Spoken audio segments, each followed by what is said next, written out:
na member siya ng House of Representatives. So, naiintindihan ko yung galit ng mga tao. Eh, yung mismong congressman nga, nahihiya na siya eh.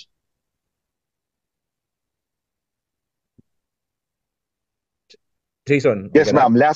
Last question na lang po. For the upcoming 2025 elections, marami po ang mga tatakbo uli bilang mga kongresista. Ano po yung paalala po natin sa mga kababayan po natin, especially sa nangyayari ngayon, sa gitna na nangyayari sa House of Representatives? Yes, oo. Unang-una, huwag sila magpadala sa vote buying.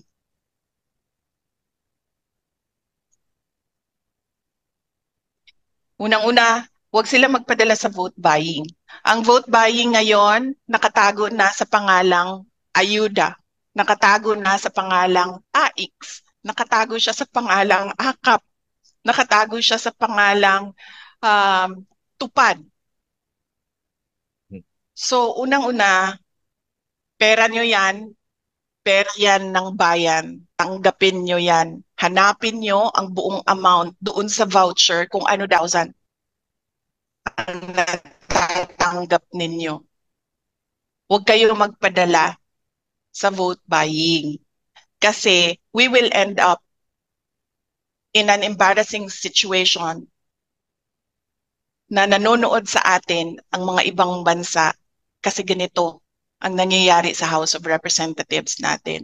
Pangalawa, huwag kayong maniwala sa mga promises ng mga politiko. Tingnan nyo kung ano yung kanyang track record. Kasi ang promise ay hindi pa nangyayari. Sa susunod pa yan. That is a future event. Pero tingnan nyo ang past nung politiko na yan. Ano bang nagawa niya? Ano bang nabigay niya?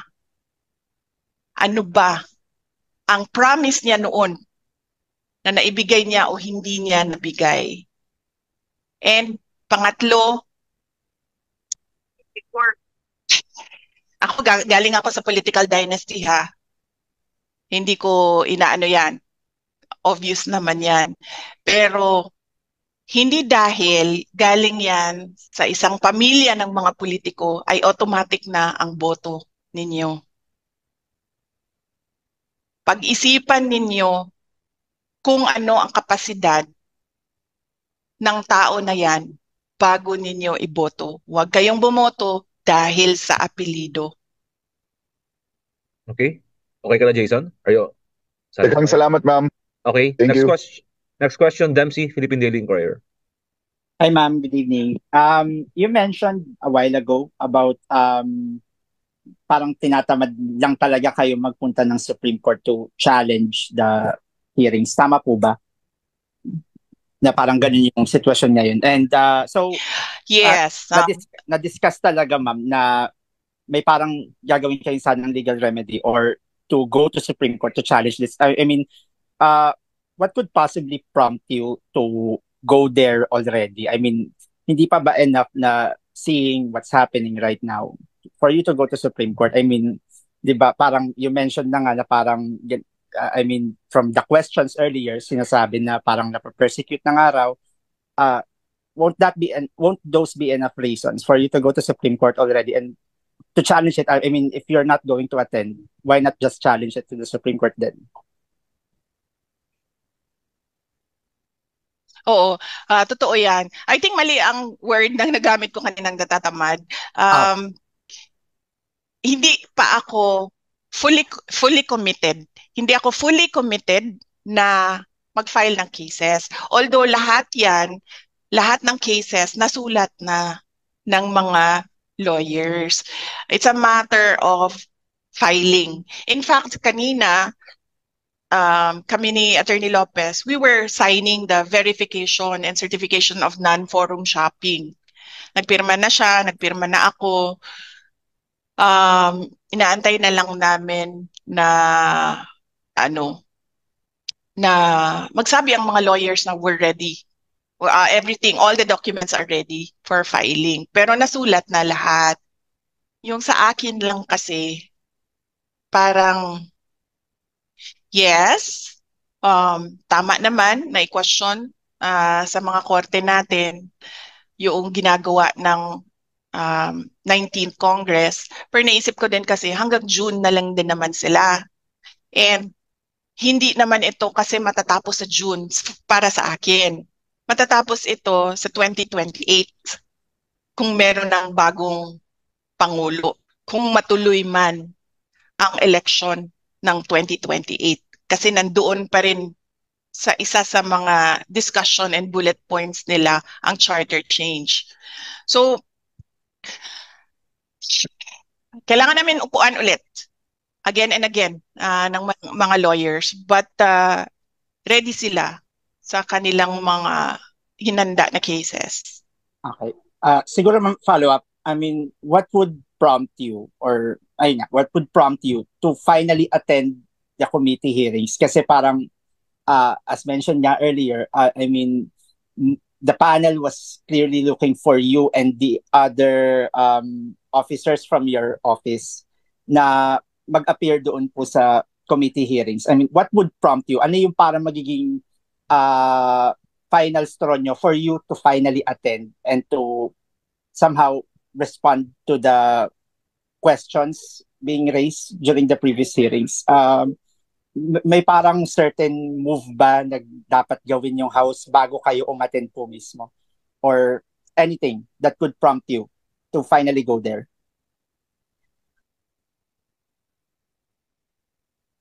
I think the most that they can do is kung ano yung ginagawa nila sa amin ngayon, diba? Dinedetain nila yung mga OVP personnel. So, yan na lang, kanina may meeting kami ng House Sergeant of Arms. Pinapaalis niya ako dito. And then sinasabihan niya ako, because we have to put extra security because the Vice President is here. And then I told them, sir, I am not your security problem. Kasi meron namang akong sariling security. Bayad din naman yan sila ng gobyerno para bantayan ako. So let them be na magbantay sa akin. So you don't need to worry about my security. At sabi ko sa kanya na sabi niya, hindi, kasi baka may mangyari sa'yo dito sa loob. Sabi ko, sir, isa lang naman ang gusto pumatay sa akin, si Martin Romualdez. And I don't think gagawin niya yan dito sa loob ng House of Representatives. Gagawin niya yan doon sa labas. So siguro, harm to the safety and security of OVP personnel. Yan lang ang maisip ko ngayon, top of mind answer. Okay. Siguro ma'am, last follow-up na lang. You said na si Martin Romualdez lang ang may gustong pumatay sa inyo. What made you say that? Oh, because I know him, diba? Mhm. From the short time na nagkasama kami. I'm a good judge of character. Mabilis ako maka-assess ng isang tao. Okay po. Nagkasama kami sa kampanya. And I'm no psychologist, pero that man has so much baggage and insecurities sa buhay niya. Okay. Yun na ma'am. Thank you. Okay. Okay, thank you, Dempsey. Next question, Kat Domingo, ABS-CBN. Kat? Kat, are you there? Good evening, Vice President. Ma'am, during your first few press conferences with us, you mentioned that merong triumvirate or triangle power, something like that. And you mentioned na sa susunod na press conference nyo na babanggitin, particularly some details about the House Speaker and the First Lady. May we finally know ano po to, ma'am? Sit in na lang. Sit in. Well, yes, dinidiscuss namin yan kagabi, no? Diniscuss din namin yan kagabi. And kasi, mame-mention ko yung pangalan ng First Lady doon sa mga sinasabi sa hearing. And alam mo yon, ang gusto lang naman namin kasi lahat sa Office of the Vice President ngayon, magtrabaho. In fact, kung makita niyo doon sa loob, if you're allowed to visit Yusek Lopez, Isang buong malaking plastic box ng documents ng trabaho ang ginagawa niya. Ganun din ang gusto ko, that I be allowed to attend my events and go around to talk to the people. Yun lang ang gusto namin. Kaya sinasabi ko, kung pwede sana sagutin ko yung mga tanong doon about sa committee hearings sa ibang araw because I'm waiting for them to push it and to push it para makasagot ako. Sa ngayon kasi kulang pa eh. Para sa akin kulang pa. So I'm waiting and I'm waiting for them to push it and to push it and to push it para ako magsalita. Hindi ako nagsasalita ngayon kasi ang gusto ko nga, ituloy na lang nila yung hearing nila at tapusin nila kung kailan nila tapusin para makabalik na kami sa...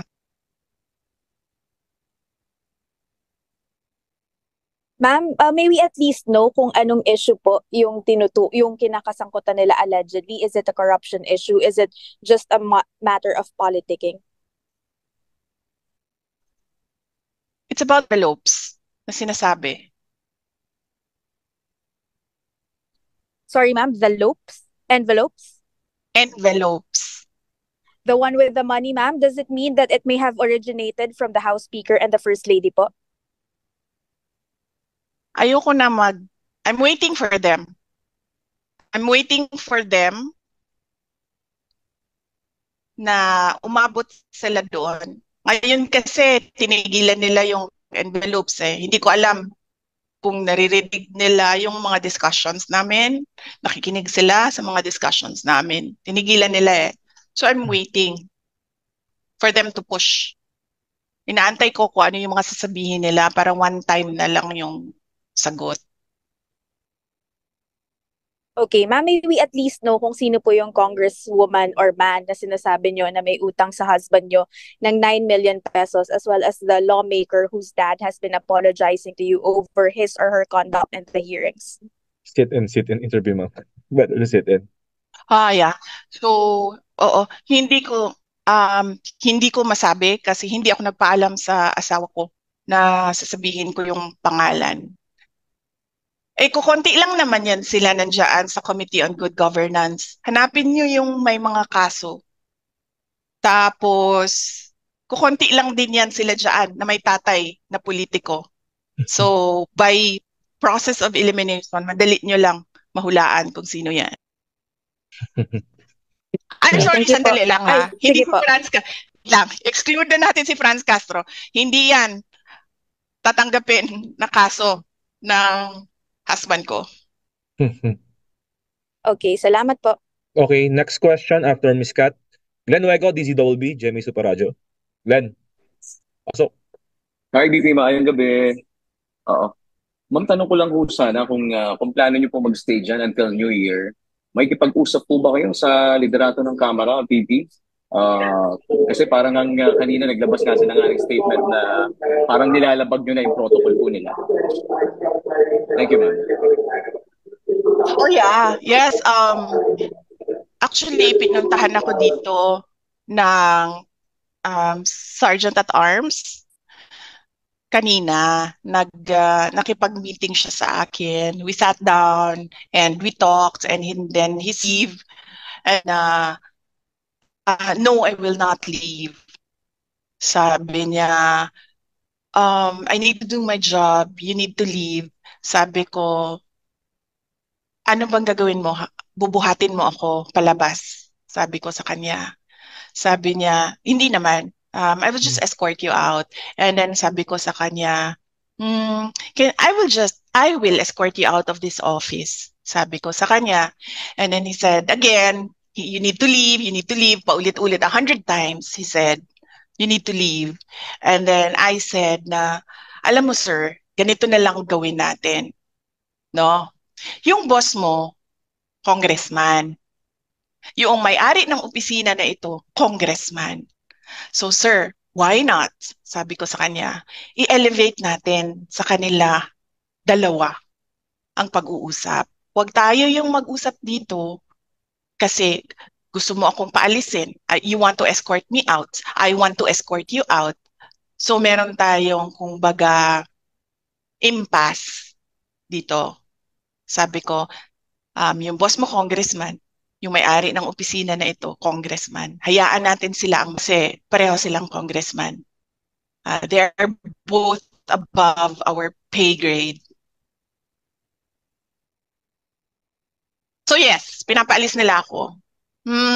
But no, sabi ko, kausapin niyo si Congressman Pulong Duterte.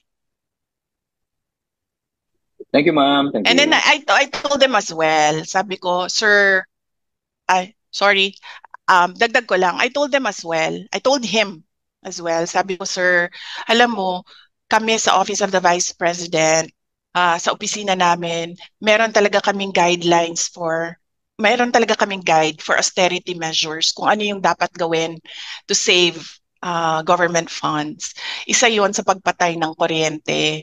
Sabi ko, naiintindihan ko yan. Kaya nga kagabi, nung sinabi sa akin na papatayin yung kuryente, sabi ko, go ahead kasi meron naman ako dalang flashlight. Tsaka matutulog na ako. Saan ko ba kailangan ng kuryente kung matutulog na ako? Isasaksak ko ba yung sarili ko para makatulog? Hindi naman. So sabi ko, sir, patayin nyo lang yung kuryente. I applaud the House of Representatives for having austerity measures. Sabi ko, sir, kung kailangan nyo i-cut yung tubig, cut nyo lang yung tubig. Wala namang problema yon. Sabi ko, just allow us the charging station. Kasi hindi naman kami magsasaksak sa inyo eh. Naka-charge na yun eh. But apparently, hindi ata pinayagan sa baba yung charging station. So okay lang yon. Doesn't matter. This is one thing na we have to give to the House of Representatives, i-recognize yung kanilang austerity measures, patay ng kuryente at ng tubig. But actually, marami akong suggestions sa Speaker of the House to improve his compound. Mayroon akong mga suggestions. But yes, baka pagbalik niya sa Lunes, ako na yung speaker dito. VP Speaker na tawag ninyong lahat sa akin. Bumalik na siya. I understand, nasa summer ba siya? Summer ba yun? Sabi sa akin kanina. Meron na naman siyang mga vote buying activities doon sa summer. Si JC, tawagin mo ko VP Speaker sa Monday. Thank you, ma'am. Thank you. Next question, Kuya Henry Uri, DZRH. Are you still there? Kuya Henry? Oh, wala na. Okay, next. Lanes Kapanti, GMA News Online. Nasel? Nasel? Wala. Okay, next question, Miss JC, Jed. hanggang ano oras tayo? Ma'am, last two questions. 7:30? Last two questions. Okay, thank you. Miss Jed, UNTV. Evening Jed? po, VP. Hmm. Yes po. Apo. VP, itanong ko lang po, what do you think would stop all these seemingly attacks against you po? Ay, hindi na, ma'am, hindi yan titigil hanggang sa 2028 election. Naiintindihan ko na yan ngayon. Noong una, hindi ko actually naintindihan. Pero noong bumisita ako kay former Senate President Manny Villar, bumisita ako sa kanya. And siya yung nagpaintindi sa akin. Sabi niya, you're number 1 in the race for presidency 2028. Sabi niya, hindi na yan titigil hanggang sa election day ng 2028. In fact, iyan yung concern ko, ma'am. Kasi I will be viable for the next 4 presidential elections. And my fear is hindi siya titigil for the next 4 presidential elections. Sige po, VP. Okay, last question. So yes, Kuya Henry, yun. Kuya Henry, Hindi nandiyan na ka pa? titigil yan, ma'am. Kuya Henry, okay, wala, naputol. So last question is from Haji, Brigada News FM. Haji? Hi ma'am, mayang gabi po. Alright. May gabi. Yes, Madam Vice President, you've mentioned about the AKAP, the AIX as a form of vote buying. So does it mean po, ma'am, na dapat po, are you saying na dapat itigil na po yung pagkasasagawa po nitong tinatawag na BPSF or Bagong Pilipinas Servicio Fair, since you've mentioned na yun nga po nagpunta ng Samar si Speaker for the BPSF, ma'am?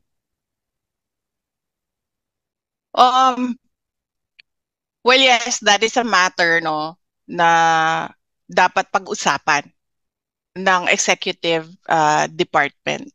Kasi clearly, ginagamit naman kasi talaga siya sa vote buying. In fact, noong nakaraang barangay elections, meron akong kausap na isang member ng House of Representatives. And then natanong ko siya, sabi ko, magkano ba yung suporta mo sa mga barangay candidates? And then, sinabi niya, no, I don't give. Binibigyan ko lang sila ng allotment ng, wala pang AKAP noon eh. Binibigyan ko sila ng AIX and tupad. So, clearly, sa ganun, meron ng parang some sort of admission from a politician na ginagamit siya for vote buying. In fact, noong nakaraang election din ng barangay election, merong nag-file ng case talaga, di ba, sa Davao Region. Kasi ginamit siya pambayad sa mga botante. Well, kung ako ang presidente, hindi ako papayag ng ganyan. Kasi para saan ba yan? Di ba para sa mga individuals in crisis at para sa mga kapos? Ang dami-dami kayang nakakatanggap na hindi in crisis and hindi kapos. In fact, sabi nga nung DSWD, bago lang, di ba? Nagpalabas sila ng news item. Sinasabi niya doon, wag i-politicize ang pamimigay noong kanilang ayuda. GC, I see that certain Dodi and Kat Domingo naka-raise yung kamay nila. Gusto mo ba sila Ma'am, done na ako, sorry. Hindi ko lang nababa. Baka hindi na. Done na po si Kat. Kat is done. Okay. Okay. Dodi? Okay. Really? Last question. Yes. Hello, BP. Oo. Magandang gabi. Dodi na oo. Yeah. Okay, so citizen lang ako, average citizen, average voter. So obviously, hindi naman talaga in aid of legislation yan. Tama kayo, BP. And para sa akin, kayo yung kauna-unang nabudol si BBM. Election pa lang, alam natin by 2028 kung sino susunod, and alam natin lahat kung anong gagawin ng mga yellow and left para ma-prevent yan. Pero look at us now. Ngayon sa bansa natin na nagiging voice of reason, ito mga left. Mga left, something is wrong. Diba? Ang ako lang, ma'am, is hindi naman seryoso, pero you think may sibling rivalry itong si Senator Amy at BBM? Kasi ini-expose at na-expose tuloy yung leadership ng kapatid niya. Yun lang, ma'am. Okay. Hello? Well, hindi ko alam yung sibling rivalry. So wala akong personal knowledge sa sibling rivalry. I can only answer sa pamilya namin, sa Duterte family. Kaming magkakapatid, wala kaming sibling rivalry. Okay, thank you, ma'am. Thank you, Sir Dodi, for pointing that out. Thank you. Naman lang for pointing out na Ma'am, may last follow-up si Haji from Brigada News FM. Haji, yes, JC. Pasok niyo na yung Haji, your last follow-up. Yes, okay. Madam Vice President. Lastly, ma'am, sorry, I clarify ko na po kasi I need to ask this kasi nabanggit po ninyo kanina na you're planning na po as hanggang at least until Christmas or until the New Year kasi parang part to ng planning ninyo na baka sakali na or your expectations would be baka abutin ng ganun po katagal yung contempt order since yung mga congressman po yung nagsasabi kung hanggang ilang araw. Pero ma'am, sorry po, pero may mga gamit na po ba kayo until at least Christmas sa House of Representatives po? Since indefinitely you were allowed naman po ni Kong Pulong na magstay. Yes, meron akong gamit dito. Actually, ang problema kasi dito, hindi ako nakapaghanda ng maayos. Kagabi lang kasi during our meeting, my meeting with Yusek Lopez na bring up na based on the timelines of Ilocos 6, the case Ilocos 6, umabot sila ng Pasko, umabot sila ng New Year. But nagpabili na ako kanila ng tali kasi dito na lang ako maglalaba. And then dito ko na lang din i-dry yung clothes ko. Medyo madami naman akong t-shirt na nadala. So pwede pa siya. Paulit-ulit lang. Kasi uniform naman yung dinala ko eh. So hindi siya halata na paulit-ulit. Kasi uniform siya ng OVP lahat. Opo. And yung day-to-day activities nyo po, ma'am, as Vice President, ay dyan po kayo mag-office, kumbaga? Yes, kanina I did a Zoom meeting. Si Yusek Lopez din, binigyan na namin siya ng Wi-Fi so she can do the Zoom meetings. Actually sa sa OVP, karamihan online meetings kami, karamihan doon. Bihira yung in-person meetings namin. Doon naman sa mga na-cancel na mga activities, ang ginawa namin ay gumawa kami ng mga video messages. Ginawa namin kanina. 3, and then we have pending 17 video messages that we will do in the next 2 days. Dagan kayo salamat, ma'am. Okay, that wrap ups our press Thank briefing you, for the opening meeting. Sir Jay. Okay na? Madam VP, sorry po. Meron pong one question lang from one vlogger po, si EJ Hugalbot po. Baka pwede po natin i-entertain lang. Si EJ Hugalbot po. EJ, are you there? Oh, yes. Yes. Opo, sige. Sa vloggers tayo? Okay. EJ? Andiyan po ba siya? Or kung hindi po si EJ, si MJ Cambao, is he here? Ms. MJ, do you have any questions for the Madam VP?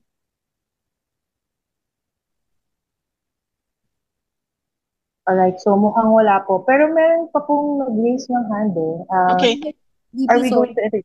Ay, sino po? Ayun po si EJ Hugalbot po. Yeah, hi Sir, VP. One, two questions. Apo. Yes. Ay, Inday, may gabi, Inday. Yes, last question, sir. Ay, from Cebu, Liloan. The Opo, land of sir. the Pastos. Day, Mayong gabi. Yes, mayong gabi. How is the family, no? Your husband, Mans, and the children, and PRRD dealing with what has been going on for the last 24, almost 36 hours na with you there in the house, and your plan actually to stay there for a while until about after the new year of 2025. Yes, sir. Opo. So as long as merong detain na OVP personnel, kung saan man yon sila ma-detain, our preparation is lalapit ako doon sa kanila so that I can visit them every day para hindi ako nagbabiyahe ng matagal on the road. And then I can do a lot of things as well dito sa office. CPRD, hindi pa kami nagkausap, but knowing PRD, baka nga gusto nun pumunta dito. Kaso isa lang yung sofa dito, kaya hindi pwedeng pumunta si President Duterte. My husband, nag-text siya kanina, nagtanong siya kung ano yung mga kailangan ko, and then I told him na kompleto naman yung mga gamit ko dito, so walang problema.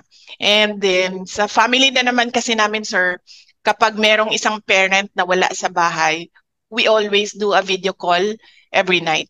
So meron kaming ganun every night, basta merong isa sa amin na wala sa bahay. So meron kaming communication or meron kaming family discussion every night. Ang hindi ko palang nasabi sa mga bata is kung nasaan ako ngayon, kasi ang expectation nila Ngayon, nasa Cagayan de Oro ako.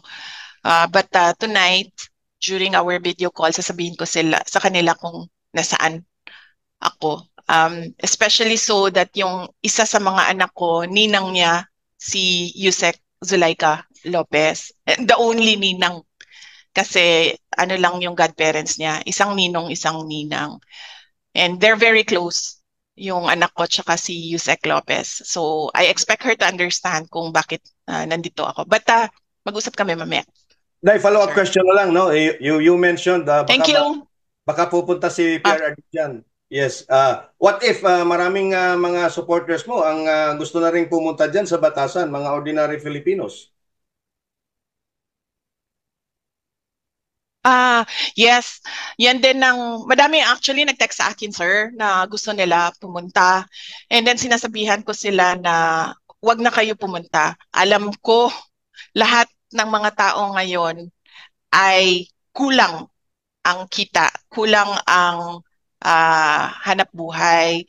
Sabi ko sa kanila, tumutok na lang muna kayo sa mga trabaho ninyo para maganda or masaya yung Pasko ng mga pamilya ninyo. So yan yung lagi ko sinasabi sa mga tao na sinasabi nila na pupunta sila dito. And then meron ding one or two politicians na nagsabi na pwede ba silang bumisita dito. And then I told them na bisita na lang siguro sila sa office hours na ang House of Representatives. So wag during weekends kasi wala namang opisina dito. And wag after office hours. Thank you, Day.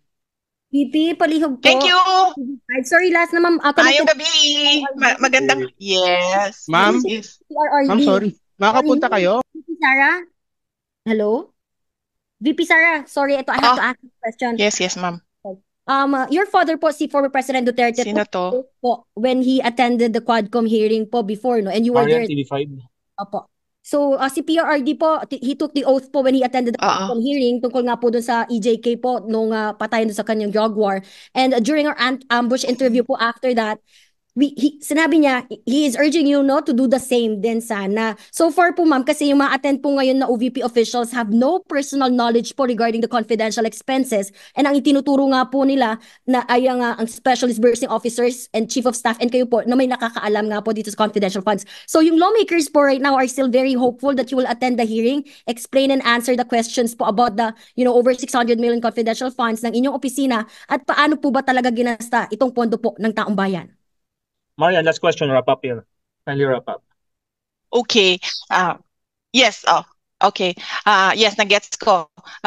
Unang-unang point mo is sumagot sa mga members ng House of Representatives. Sinabi ko na kanina kung bakit ako hindi sasagot sa members of the House of Representatives. Dagdag ko lang doon na the power of the purse is the power to give or take away money. Hindi sila ang nag-audit ng utilization na ang government funds. Yan ay exclusive domain ng Commission on Audit. Yan ang sinasabi namin lagi. Sumasagot kami, nagko-cooperate kami sa Commission on Audit. Kahit pa we feel na sinasabihan na ang Commission on Audit ng mga some members of the House of Representatives kung paano mag-audit. Nandoon pa rin kami sa full cooperation sa Commission on Audit. Sabi ni PRD na yun din ang gagawin ko, mag-uusap ko and mag-attend ng hearing. As I said, umattend ako. Hindi lang ako nag-oath because meron akong objection sa unconstitutionality ng rules ng House of Representatives. Pero in an inquiry in aid of legislation, does it matter kung may oath o wala yung tao? Nandyan yung tao as a resource person. You're there to ask them information para makakraft ka ng batas. So, does it matter kung naka-oath siya or hindi? Kasi pwede mo, you as a legislator, you have to sift through all the pieces of information that were given, diba? Hanapin mo ano ba ang ano dito relevant, ano bang hindi relevant para ka makagawa ng batas. Pero hindi naman kasi ganun nang nangyayari. Ang ginagawa nila, they're taking on the role of a prosecutorial investigation. And pagdating naman kay PRD, he's already a former president. So sabi nga niya, di ba, huwag kayo maniwala sa akin kasi vice president lang ako. Hindi ako maniniwala sa kanya kasi former president siya. Hindi naman siya incumbent president. Alright, I think that's it, no? Ma'am, okay na po ba? Thank you! Okay po tayo? Maraming salamat po. Salamat. Salamat po lahat. Salamat. Bye-bye. Thank you! Thank you Ma'am, po. Thank you, Ingat po kayo. ma'am. God bless Thank po kayo you, sa inyo lahat. Pebbles. And Thank thank you you, DDS communications team. Ingat po kayo. Ingat po kayo. Salamat po. You can leave the room na po. Salamat.